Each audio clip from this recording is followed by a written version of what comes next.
morning, students. Today I'm going to talk about chapter 1 of Beehive book, that is The Fun They Had. The Fun They Had is written by Isaac Asimov.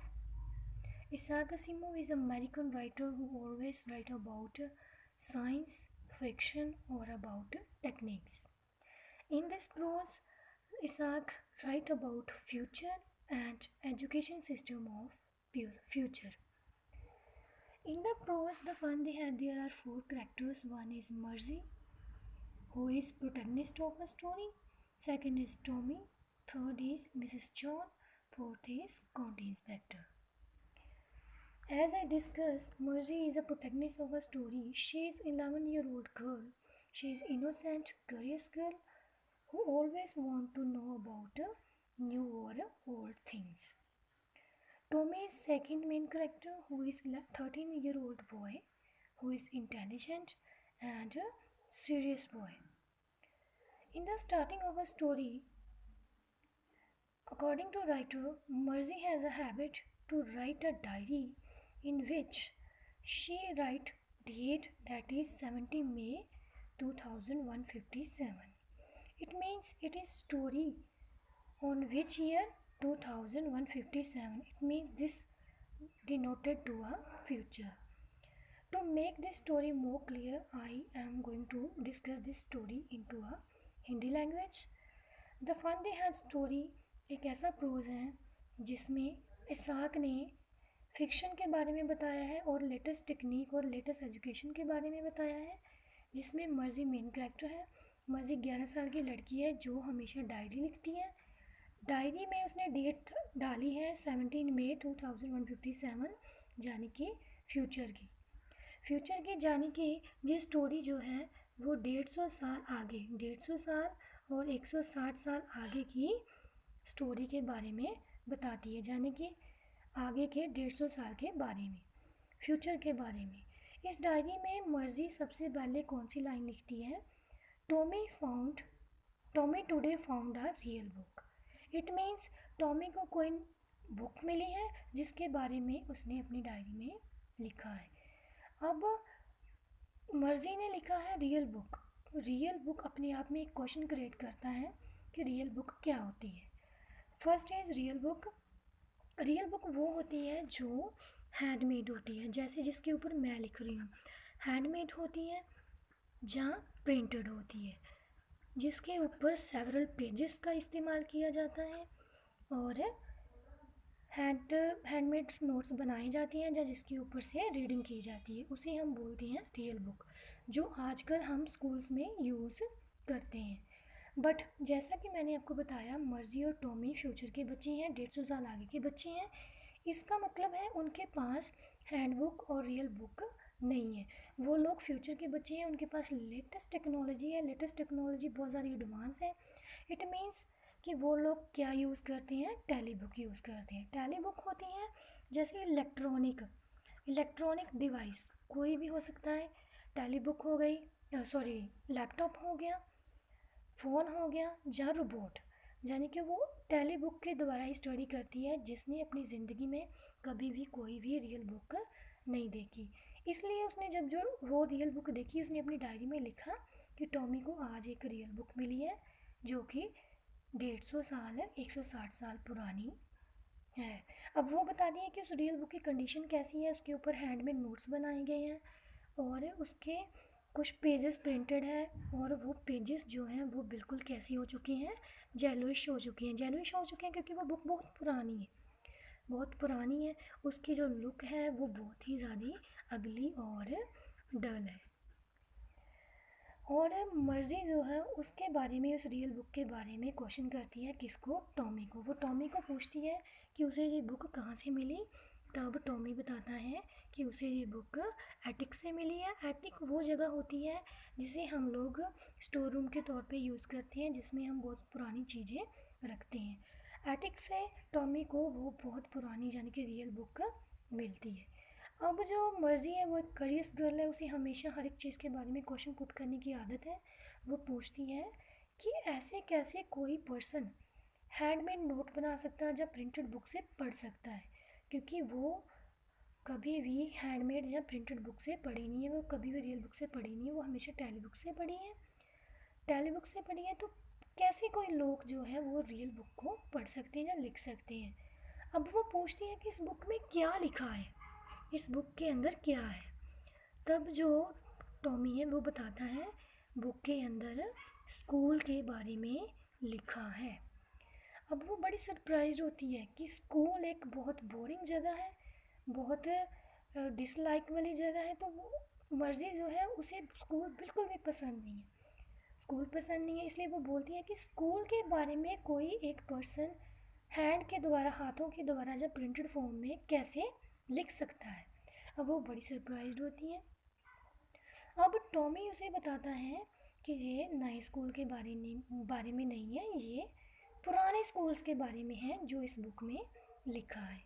अब वो पूछती है कि पुराने school कैसे हैं, मतलब कैसे हो सकती हैं जिसके बारे में उन्होंने इस बुक में लिखा है।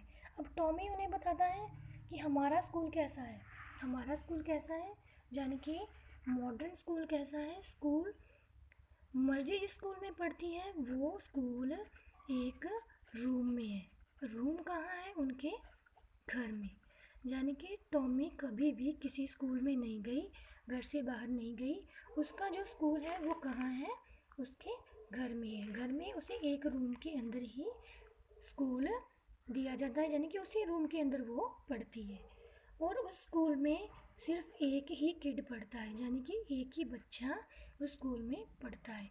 वो स्कूल उसके घर के बाहर नहीं है, घर के अंदर ही है। अब उसे उस स्कूल में कोई भी फ्रेंड नहीं है, उस स्कूल में उसका कोई भी क्लासमेट नहीं है, क्योंकि वो अकेली स्कूल में पढ़ती है। इसके अलावा क्या बताया है कि उसे पढ़ाने वाला कोई पर्सन नहीं है, उसे कौन पढ़ाता है? रोबोट। रोबोट पढ़ाता है, यानी कि वो रोबोट के द्वारा वो अपनी स्टडी जो है उसी रूम में करती है। ये सब कुछ किसके बारे में? टॉमी के स्कूल के बारे में, मर्जी के स्कूल के बारे में जिसमें वो लोग पढ़ते हैं। अब टॉमी बताता है कि पुराने ज़माने के स्कूल में कैसे होता था। पुराने ज़माने के स्कूल में कैसे होता था? सब बच्चे एक बहुत बड़ी बिल्डिंग में जाते थे, बिल्डिंग में जाते थे और वही बिल्डिंग उनका स्कूल होती थी। ठीक है। मर्जी बड़ी सरप्राइज होती है कि हम लोग एक रूम में पढ़ते हैं और अकेले पढ़ते हैं, और पुराने ज़माने में बच्चे एक बड़ी बिल्डिंग में जाके, घर से बाहर जाके कैसे पढ़ते थे, वो बड़ी सरप्राइज होती है। इसके अलावा टॉमी क्या बताता है कि पुराने ज़माने में क्या होता था, सभी बच्चे यानी कि सेम एज के बच्चे सेम क्लास में पढ़ते थे। और वो बड़ी सरप्राइज होती है कि सेम एज के बच्चे सेम क्लास में, वो भी बहुत ज़्यादा, मैनी स्टूडेंट्स बहुत ज़्यादा कैसे पढ़ सकते हैं। वो बड़ी सरप्राइज होती है। सरप्राइज क्यों होती है? क्योंकि वो जिस स्कूल में पढ़ती है वहाँ सिर्फ एक ही बच्चा पढ़ता है और एक ही रूम में पढ़ता है। तो वो बड़ी सरप्राइज होती है कि पुराने ज़माने में एक बिल्डिंग में इतने सारे बच्चे सेम एज के एक ही क्लास में कैसे पढ़ते थे। बड़ी सरप्राइज होती हैं। वो बोलती हैं कि पुराने ज़माने में बच्चे कैसे फ़न करते होंगे, कैसे वो पढ़ते होंगे एक ही क्लास में। तब उसे टॉमी बताता है कि हमारे जो टीचर्स हैं, हमारा टीचर कौन है? एक रोबोट है। रोबोट कैसा है? मॉडर्न टीचर के बारे में बताया है। हमारा जो मॉडर्न टीचर है वो कैसा है? वो एक रोबोट है। वो कैसा टीचर है? जिसकी लुक कैसी है? बहुत बड़ा, बहुत बड़ा उसका हेड है, बिग हेड है, उसका ब्लैक कलर है। इसके अलावा उसके ऊपर बड़ी सी टच स्क्रीन लगी हुई है। टच स्क्रीन यानी कि जिसे वो टेली बुक बोलते हैं। टच स्क्रीन लगी हुई है जिसके ऊपर बहुत सारे बटन्स हैं। इसके अलावा उसके ऊपर लेटर्स जो हैं वो मूव करते हैं। अब उसने जो रियल बुक फाइंड आउट करी है उसके ऊपर लेटर मूव नहीं करते, बट ये जो उनका रोबोट है उनके ऊपर सभी लेटर्स मूव करते हैं। ऑटोमेटिकली सब कुछ बोला जाता है, ऑटोमेटिकली रोबोट ही सब कुछ करता है, सिर्फ एक स्विच दबाना पड़ता है। और वो बड़ी सरप्राइज्ड होती है कि पुराने ज़माने में बच्चे कैसे एक स्कूल में जाके पढ़ते थे। अब टॉमी उसे बताता है कि जो ओल्ड टीचर्स होते थे वो कैसे होती थी, वो एक रोबोट नहीं होता था, वो एक मैन और वुमेन, यानी कि ज़्यादा एक आदमी होता था जहाँ एक औरत होता था। और वो बड़ी सरप्राइज होती है। बड़ी सरप्राइज होती है, क्यों सरप्राइज होती है? क्योंकि वो किसके द्वारा पढ़ती है? रोबोट के द्वारा। रोबोट को अपने आप में परफेक्ट माना जाता है। परफेक्ट इसलिए माना जाता है क्योंकि वो एक मशीन है। ठीक है, वो बड़ी सरप्राइज होती है कि एक मशीन जो अपने आप में परफेक्ट होती है, उसका मुकाबला एक पर्सन जो अपने आप में कभी भी परफेक्ट नहीं होता कैसे कर सकता है। जो रोबोट एक बच्चे को पढ़ाता है, वो ही चीज़ यानी कि एक आदमी इतने सारे बच्चों को कैसे पढ़ाता होगा, वो बड़ी सरप्राइज होती है। और टॉमी उसे सब कुछ बताता है कि पुराने ज़माने में ऐसा था। वो बताता है कि जो आजकल के रोबोट हैं वो भी किसके द्वारा सेट किए जाते हैं? एक पर्सन के द्वारा, ह्यूमन के द्वारा सेट किए जाते हैं। किसके अकॉर्डिंगली? हमारी एज के अकॉर्डिंगली, हमारी क्लास के अकॉर्डिंगली, हमारी ग्रेड के अकॉर्डिंगली सेट किए जाते हैं। किसके द्वारा? ह्यूमन के द्वारा। और वो बड़ी सरप्राइज होती है कि इतना सारा कुछ एक ह्यूमन कैसे कर पाता है। और वो एक छोटी बच्ची है जिसे कुछ भी नहीं मालूम कि मशीनें जो है वो इंसान के द्वारा चलती हैं, तो वो बड़ी सरप्राइज्ड होती हैं।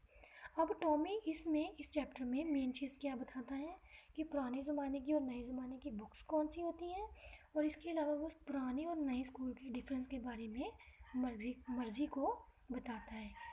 अब वो इतनी देर में उसकी जो मदर है, मैंने स्टार्टिंग में बताया था उसकी मदर का नाम क्या है? Mrs John.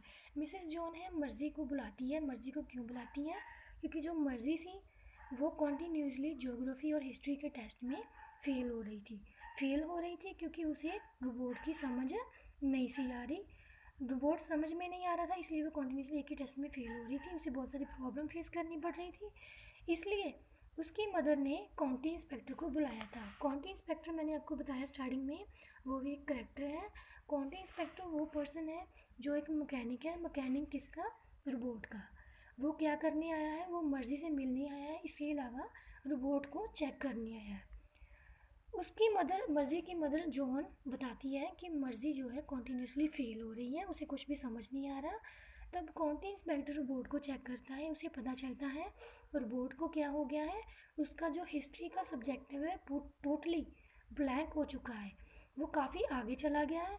काफ़ी आगे चले जाने के कारण जो सब्जेक्ट का सीक्वेंस है वो आगे पीछे हो गया है, जिसके कारण काउंटी इंस्पेक्टर उसे रिपेयर करने के लिए अपने साथ ले जाता है। अब मर्जी जो है बड़ी अपसेट हो जाती है क्योंकि वो चाहती है कि उसका रोबोट हमेशा ख़राब ही रहे, उसे उस रोबोट के द्वारा पढ़ना ना पड़े। वो बड़ी सरप्राइज्ड होती है कि कैसे वो काउंटी इंस्पेक्टर उस रोबोट को दोबारा सेट करेगा। और उसकी मदर इतनी देर में उसे बताती है कि उसका रोबोट 1 घंटे में वापस आ गया है। अब वो उसे बताती है कि उसे क्या करना पड़ेगा, पुराना होमवर्क जो उसे मिला था उसे उस रोबोट में इंसर्ट करना पड़ेगा। इंसर्ट करना मतलब फीड करना पड़ेगा, जिसके बाद ही वो आगे की स्टडी कर पाएगी। बट जो मर्ज़ी है वो बहुत ज़्यादा अपसेट हो जाती है कि क्योंकि उसे दोबारा स्टडी करनी पड़ेगी। उसे बिल्कुल भी स्कूल और स्टडी पसंद नहीं थे। और वो बताती है, कॉन्टीन्यूसली वो बताती है कि उसे स्टडी करना पसंद नहीं है, उसे होमवर्क करना पसंद नहीं है, उसे रोबोट का ठीक हो जाना भी पसंद नहीं है।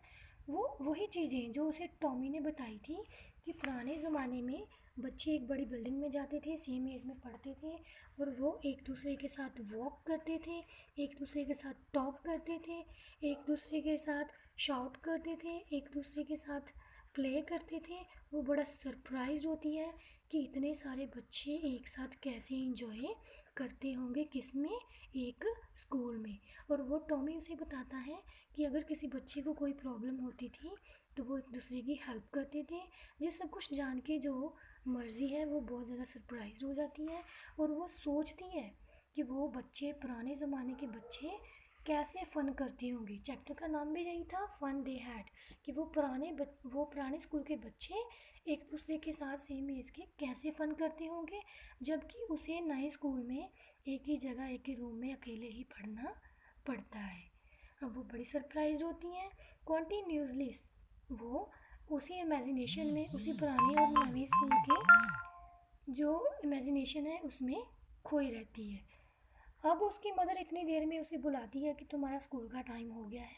तुम क्या करो, अपने स्कूल के लिए रेडी हो जाओ, अपनी स्टडी कंटिन्यू करो। बट वो कंटिन्यूसली टॉमी से वो पुरानी बुक मांगती है जिसमें उस स्कूल के बारे में, पुराने स्कूल के बारे में लिखा हुआ था। क्या लिखा हुआ था वो, कि कैसे वो बच्चे एक दूसरे के साथ खेलते थे, एक दूसरे के साथ मस्ती करते थे, चिल्लाते थे, खेलते थे, पढ़ते थे। अगर उनको कोई प्रॉब्लम होती थी, सेम मैथ्स और जियोग्राफी वो एक ही क्लास में कैसे पढ़ते थे, एक ही पर्सन के द्वारा। ये सब वो उस बुक से पढ़ना चाहती है और कॉन्टीन्यूसली चैप्टर के एंड तक वो उसी चीज़ को बार बार अपनी इमेजिनेशन में सोचती है। इसी के साथ चैप्टर जो है वो फिनिश हो जाता है।